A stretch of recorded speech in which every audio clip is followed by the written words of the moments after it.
KB Channel. Mereka kata manifesto bukan kitab suci. Dia belit, dia kata manifesto bukan kitab suci. Memanglah manifesto itu bukan kitab suci. Tapi bila berjanji kepada rakyat, kena tepati. Jika berjanji tidak tepati, maknanya munafik. Betul tak tuan?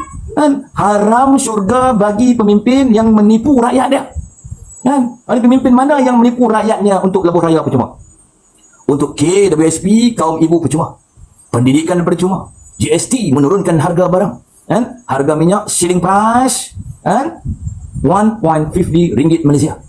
Satu troli 50 ringgit Malaysia. Siapa yang tipu kita? Pemimpin dari Pakatan Harapan. Dan pemimpin segelintir dari Perikatan Nasional. Adakah Mr. Rafizi Ramli bercakap tentang Akta Lompat Parti? Adakah Mr. Rafizi Ramli bercakap soal pulangkan mandat rakyat melalui beban parlimen? Dia tak bercakap. Rafizi hanya bercakap pagi, petang, malam, Najib, Sapura Energi. Tak fikir tengok. Adakah Rafizi hari ini berjuang untuk pulangkan mandat yang dicuri?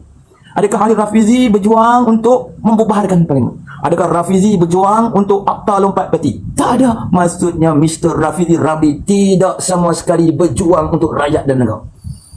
Masih percaya penipuan yang dibawa oleh Rafizi, yang dibawa oleh Muhyiddin, yang dibawa oleh Tun Mahathir, yang dibawa oleh Mak Jargon.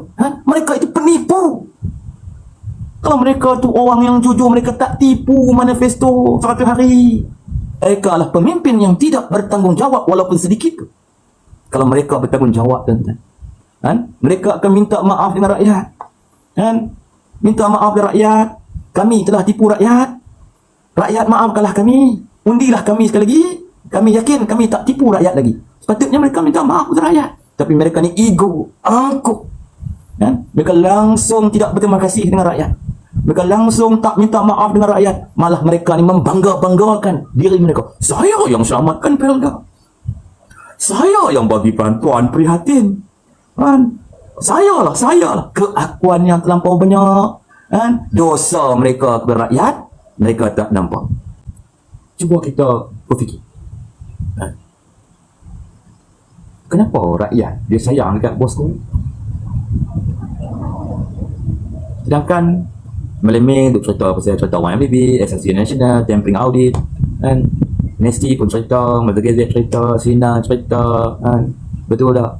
Semua akhbar-akhbar ternama dan kurang ternama menceritakan benda tu je. International punya news pun cerita benda yang sama juga. Kenapa rakyat dia tetap sayang ni? Kenapa? Adakah rakyat kita tak pandai baca? Rakyat kita pandai baca bro, 100%. Rakyat kita boleh baca. Kenapa rakyat sayang? Dia tetap juga sokong Barisan Nasional. Rakyat tahu pasal akal budi contohnya. Rakyat tahu pasal kluster sebab apa? Sebab mereka dulu jaga rakyat. Sekarang ni pun tak ada kuasa, mereka berjuang untuk rakyat. Bila mereka berjuang untuk KWSP, rakyat rasa macam mana? Rasa jatuh lang mata. Sebab dia tengok belah PAS tak berjuang untuk KWSP, belah PN tak berjuang untuk KWSP. Yang dah keluar masuk mahkamah ni, keluar je KWSP, dan alhamdulillah berjaya. Sebab mereka duk berjuang untuk rakyat. Kalau kita nak undi lawan Najib, apa kita dapat? Sebab yang duk bawa perjuangan nak lawan pemimpin ni adalah Pakatan Harapan dan Perikatan Nasional. Makna kalau rakyat undi PN atau PH, bermakna kita undi lawan Najib semata-mata. Bukan kita undi lawan untuk diri kita. Bukan kita undi lawan untuk keluarga kita. Betul? Orang putih kata apa? If you love, you gotta be fighter. If you don't fight for your love, what kind of love do you have? Makna kalau kita ni ada benda yang kita sayang, keluarga kita kena jadi fighter. Kita kena berjuang untuk keluarga kita. Kawan-kawan kita, kaum di tempat kita. Kalau kita duk berjuang nak lawan Najib, lawan Zahid, lawan mana-mana pemimpin, apa jenis cinta yang kita ada? What kind of love do you have? Orang putih kata, bukan saya kata. Orang putih kata macam tu. Maknanya kita berjuang untuk diri kita, untuk keluarga kita. Sebelum kita nak tolong Muhyiddin lawan Najib, sebelum kita tolong Mahathir lawan Najib, kita kena tolong diri kita dulu. Kena tolong keluarga kita dulu. Biar mereka ni, kalau kita undi mereka tolong kita, uruskan keluarga kita, mereka wujudkan peluang-peluang perniagaan kepada kita rakyat, peluang-peluang pekerjaan kepada rakyat. Tak apa. Ini mereka abaikan kita.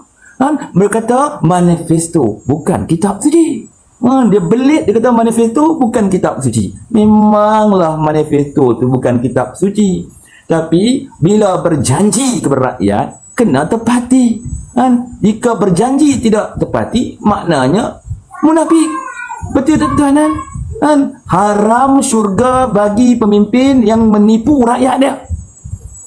Ada pemimpin mana yang menipu rakyatnya untuk lebuh raya percuma? Untuk KWSP, kaum ibu percuma. Pendidikan percuma. GST menurunkan harga barang.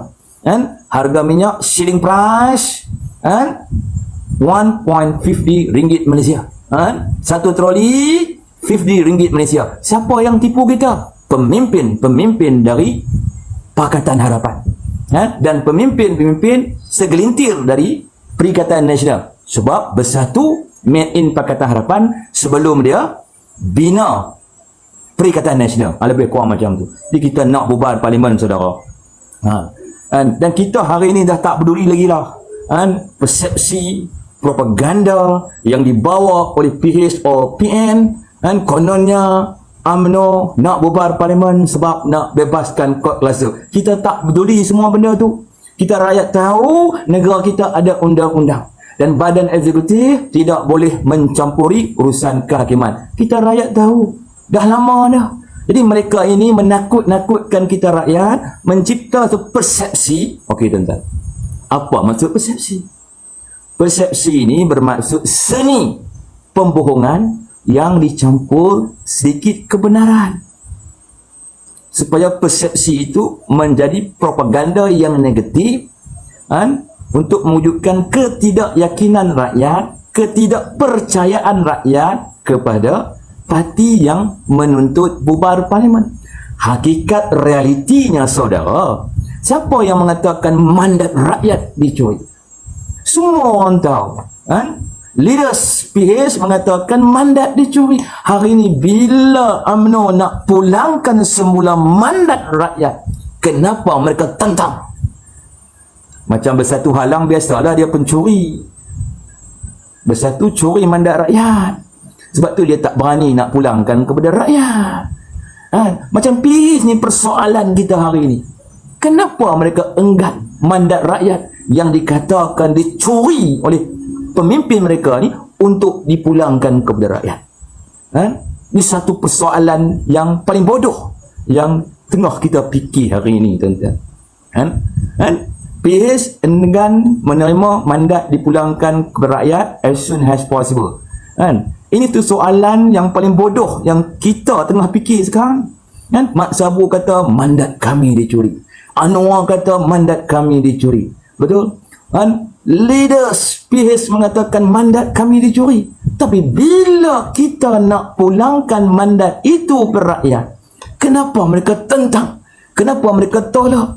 Kenapa mereka bercita-cita untuk menyambung pula Memorandum of Understanding? Ini persoalannya. Kenapa hari ini mereka ni bermasalah nak bersetuju tutup dengan Akta Lompat Parti? Kenapa? Sepatutnya Akta Lompat Parti mesti diluluskan tutup majoriti Dewan Parlimen supaya selepas pilihan raya ke-15 tak ada lagi kata-kata yang melompat mencari ayam. Yang duk halang siapa dia? Yang duk bagi bermacam-macam alasan sehingga bil itu tak boleh nak ditabelkan, siapa dia? Kalau kita lihat Barisan Nasional, mereka menyokong padu tuntas penuh kekuatan untuk menyokong Akta Lompat Parti diwujudkan dan diluluskan tutup dalam Dewan Parlimen. Kenapa hari ini PN bermasalah dengan Akta Lompat Parti? Kenapa PH bermasalah dengan Akta Lompat Parti? Adakah mereka hari ini bergantung dengan kata? Mungkin PN berdiri bergantung dengan kata. PH pula ni kita pun tak faham dengan PH. Apa dia masalah? Nak kata dia tak tahu cerita, dia tahu cerita. Orang putih kata apa? Orang putih kata stupid is knowing the truth,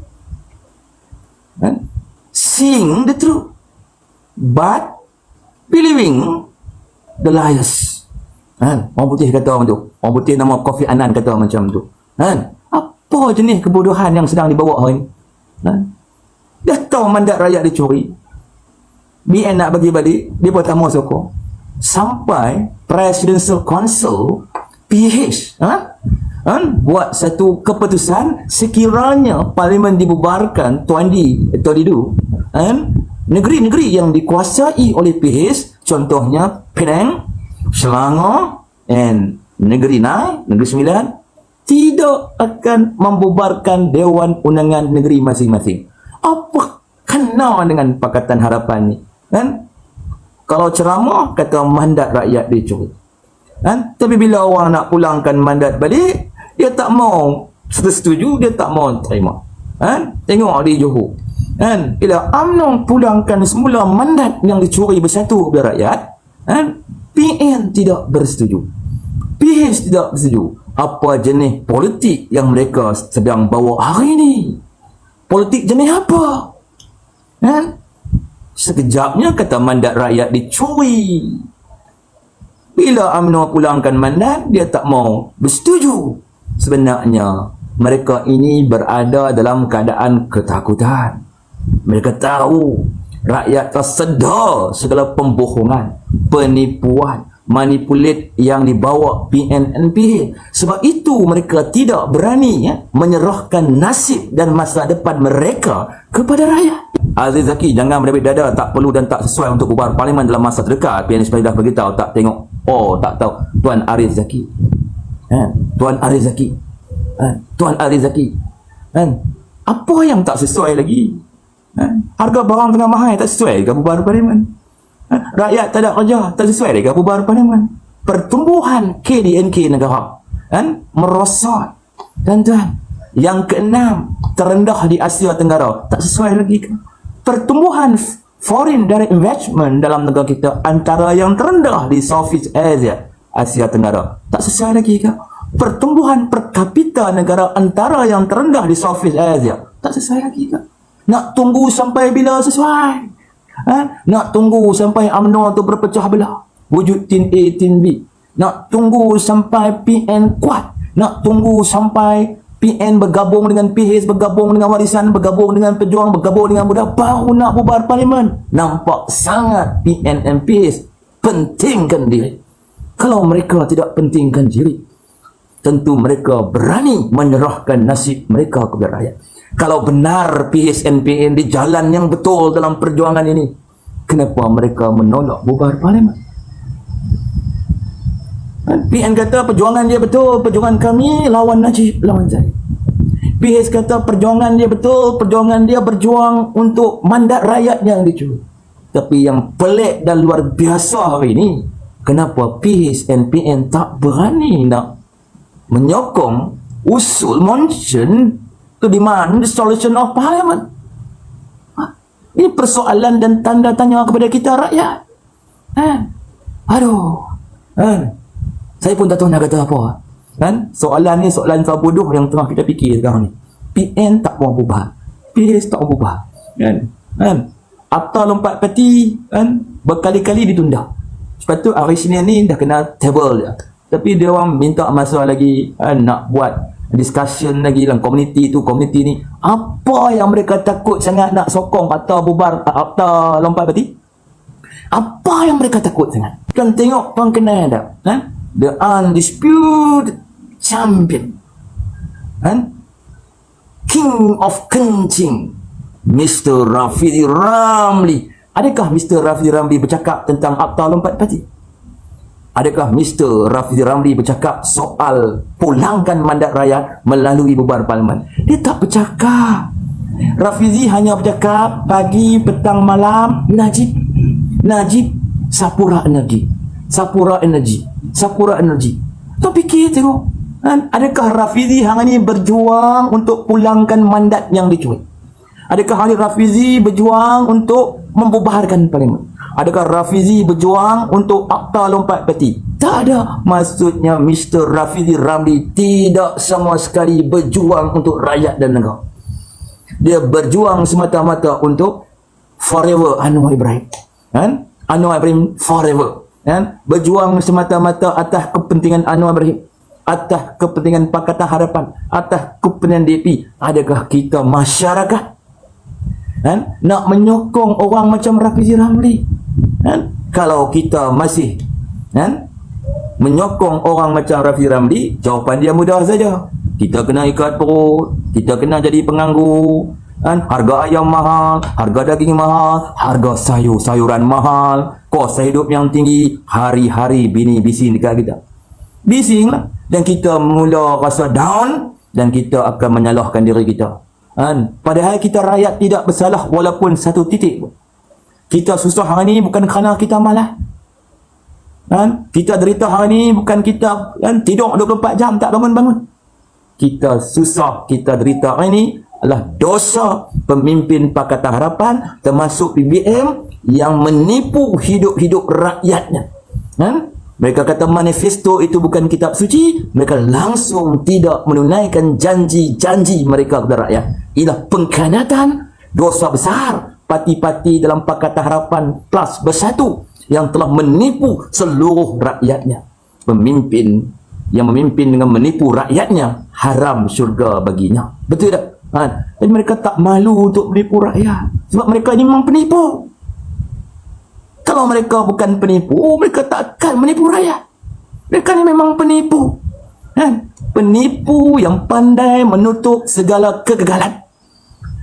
Penipu yang pandai mengkambing hitamkan orang lain untuk kegagalan mereka, menunaikan janji, menguruskan ekonomi, menguruskan kewangan negara, menguruskan kebajikan rakyat, etc. Mereka ni handal untuk, orang putih kata, scapegoat. Sikit-sikit salah Najib, sikit-sikit salah Zahid, sikit-sikit salah Mat Mazlan, sikit-sikit salah. Semua yang salah tu made in UMNO. Yang betul tu semuanya made in Bersatu, made in PAS, made in PH. Saya pun tak faham. Soalan-soalan bodoh ni penuh dalam kepala saya. Jadi saya pun nak jawab macam mana pun saya tak tahu tuan-tuan. Dan orang-orang yang masih menyokong kepada LPN dan PH, mereka ni tahu tentang kebenaran. Mereka melihat kebenaran rakyat susah hari ni, hutang 1 trilion, betul, FDI rendah, rakyat hari ni banyak yang tanam anggur, harga barang mahal. Tapi kenapa mereka masih mempercayai penipuan? Ini persoalan dia. Mereka tahu kebenaran sebenar, mereka melihat kebenaran sebenar, tetapi kenapa mereka masih believing the liars?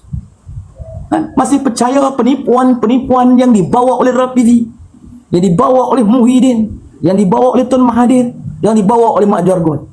Mereka itu penipu. Kalau mereka tu orang yang jujur, mereka tak tipu manifesto 100 hari. Mereka ni penipu. Bila penipu ni banyak alasan. Mereka lah pemimpin yang tidak bertanggungjawab walaupun sedikit. Kalau mereka bertanggungjawab, tuan-tuan, mereka akan minta maaf dengan rakyat. Minta maaf dengan rakyat. Kami telah tipu rakyat. Rakyat maafkanlah kami. Undilah kami sekali lagi. Kami yakin kami tak tipu rakyat lagi. Sepatutnya mereka minta maaf kepada rakyat. Tapi mereka ni ego, angkuh. Mereka langsung tidak berterima kasih dengan rakyat. Mereka langsung tak minta maaf dengan rakyat. Malah mereka ni membangga-banggakan diri mereka. Saya yang selamatkan Pelda. Saya yang bagi bantuan prihatin. Saya lah. Keakuan yang terlampau banyak. Dosa mereka kepada rakyat, mereka tak nampak. Sedikit kebaikan yang mereka buat kepada rakyat melalui tambah hutang, bagi duit ke rakyat, yang tu yang mereka putang di sana, putang di sini, atas bawah duk putang, cerita tu saja. Jadi yang terbaik cadangan saya, sokonglah Barisan Nasional. Buang yang keruh, ambil yang jernih. Sebab Barisan Nasional dia berjuang tak lawan Muhyiddin. Kalau Barisan Nasional tu berjuang lawan Muhyiddin, adakah Barisan Nasional akan menyokong Muhyiddin Yassin jadi Perdana Menteri? Dan adakah Barisan Nasional sanggup menerima sokongan Perikatan Nasional untuk menubuhkan kerajaan Datuk Seri Ismail Sabri? Kesimpulannya, Barisan Nasional tidak berjuang melawan mana-mana pemimpin, tidak berjuang membenci mana-mana pemimpin. Dia berjuang betul-betul untuk rakyat dan negara. Tapi masalahnya, Kan? PN tak mau tutup buku lama. Dia tak pandai nak bermaaf-maafan. Dia suka cari gaduh. Kan? Dia nak bergaduh je. Kan? Lepas tu fitnah macam-macam. Kononnya Mr. Presiden UMNO menggandak bawa segundi dokumen minta bebaskan Mr. Presiden dari pendawaan selective prosecution yang dibuat zaman Pakatan Harapan kepada Mr. Presiden Datuk Seri Ahmad Zahid Hamidi. Betul? Kan? Tapi Alhamdulillah, kan? Presiden telah buat saman fitnah kepada Tan Sri Muhyiddin Yassin. Jawablah di mahkamah. Betul? Kalau benda tu betul, takkanlah Mr. Presiden nak buat saman fitnah. Betul? Bila Mr. Presiden buat saman fitnah tu, maksudnya benda tu tak betul dan fitnah, kan? Yang dimainkan ketika kempen pilihan raya negeri Johor. Tengok cara mereka berkempen, PNMPS. Tak sihat. Dia mengajak kita rakyat ni membenci. Kan? Dia ajak kita ni rakyat ni melawan. Kan? Benda yang belum selesai di mahkamah. Kan? Makna cara kempen mereka tidak langsung sihat. Kempen mereka ni kempen berpenyakit. Kan? Betul tak? Malu apa lansau bosku? Apa nak mencorok-corok ni? Tak baiklah tuan-tuan bulan-bulan Ramadan ni. Betul tak? Hari ni tuan fikir. Cuba kita fikir. Kan? Tenang sekejap. Tarik nafas. 1, 2, 3, 4, 5, 6, 7, 8. Lepas nafas. Tarik nafas. 1, 2, 3, 4, 5, 6, 7, 8. Lepas nafas. Okey. Cuba kita berfikir. Kenapa rakyat dia sayang dekat bosku? Sedangkan melemeh duk cerita pasal cerita 1MDB, SSC National, Tampering Audit, kan? Nesti pun cerita, Mazda Gazette cerita, Sina cerita, kan? Betul tak? Kan? Semua akhbar-akhbar ternama dan kurang ternama menceritakan benda tu je. Indonesia punya news pun cerita benda yang sama juga. Kenapa rakyat dia tetap sayang lagi? Kenapa? Adakah rakyat kita tak pandai baca? Rakyat kita pandai baca, bro. 100%. Kan? Rakyat kita boleh membaca. Kan? Bahasa Melayu boleh baca, bahasa Cina boleh baca, bahasa Tamil boleh baca, kan? Bahasa Arab boleh baca, bahasa Jawi boleh baca. Bahasa orang putih ni biasalah, kan? Itu biasa saja, semua orang boleh. Tidak antara confident tak confident saja. Tidak. Kan? Kenapa rakyat sayang? Dia tetap juga sokong Barisan Nasional. Kan? Rakyat tahu pasal akal budi contohnya. Rakyat tahu pasal court cluster sebab apa? Sebab mereka dulu jaga rakyat. Sekarang ni pun tak ada kuasa, mereka berjuang untuk rakyat. Bila mereka berjuang untuk KWSP, rakyat rasa macam mana? Kan? Rasa jatuh yang mata. Kan? Sebab dia tengok belah PH tak berjuang untuk KWSP, belah PN tak berjuang untuk KWSP. Kan? Yang duk keluar masuk mahkamah ni, keluar je KWSP, keluar je KWSP, kan? Dan alhamdulillah, kan, berjaya. Kan? Sebab mereka duk berjuang untuk rakyat. Kan? Mereka jaga rakyat. Itu ceritanya. Yang duk benci ke mereka itulah mereka yang nampak kebenaran, melihat kebenaran, tapi masih mempercayai penipu. Cerita dia.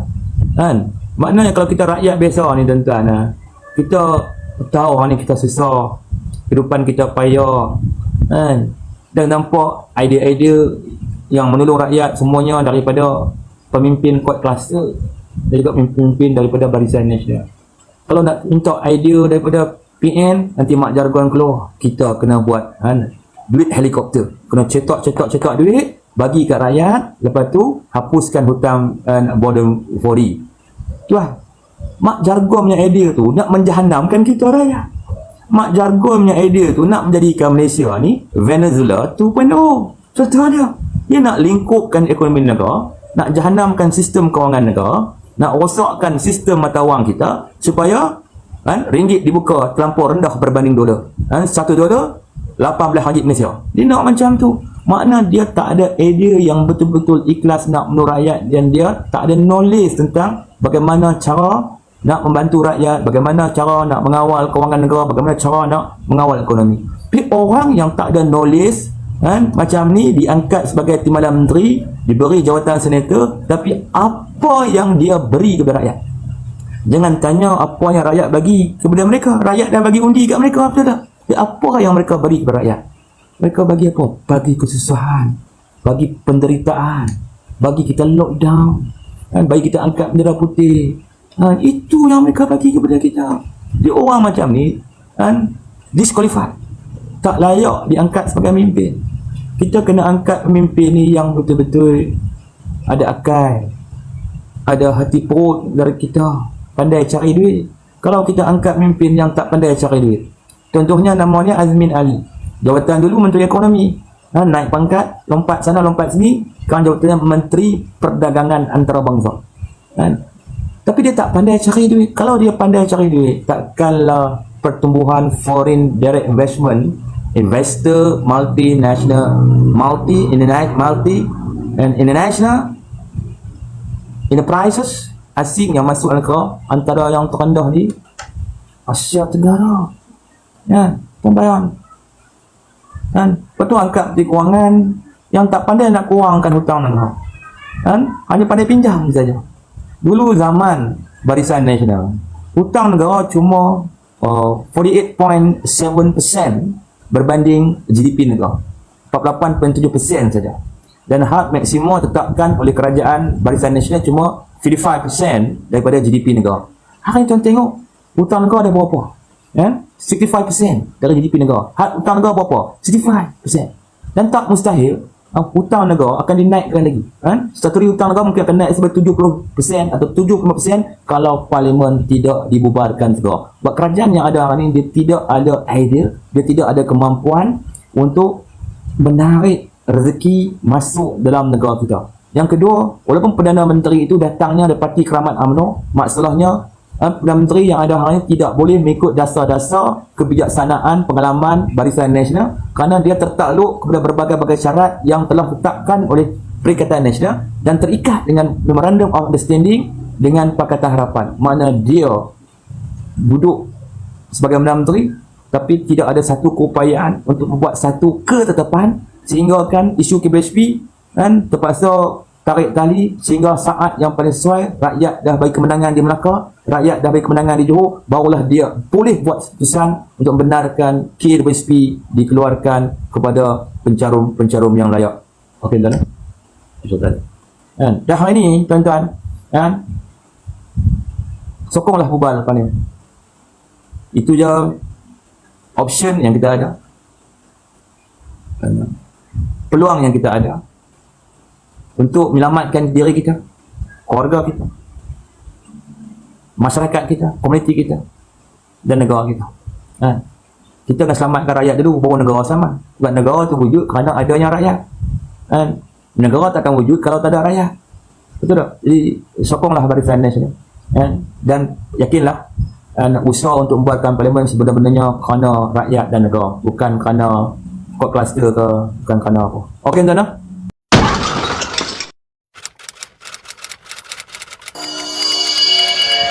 AB Channel.